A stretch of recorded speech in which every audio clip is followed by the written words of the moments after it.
Энэ юу яадаг юм шүү дээ. Ингээ усан онгоцнууд ингээ цуваад ингээ явахаараа нэгнийхээ давлгаанд зохиулдаг юм байна. Одоо жишээ нь энэ уртлынх нь 3 байна шүү дээ.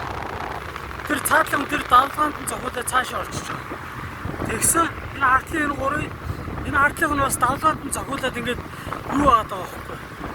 Ингээд савлаад байгаа байхгүй. Сонио савдаг юм байна. Тэгээ амар удаан болчихсон.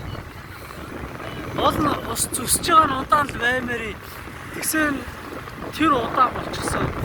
Энэ болохоор бас амар удаан болчихж байгаа байхгүй. Тэр ардлын тэр том болохоор бүр цаатал руугаа ингээд цаашаага зайгаа өрөө явчихжээ. Тэгээ ингэдэг юм байна. Одоо энэгээр ингээд усан онгоцнууд ингээд явах тусам энэ хавийн энэ нөө далайн давлгаанууд нь амар их болчихдөг юм байна.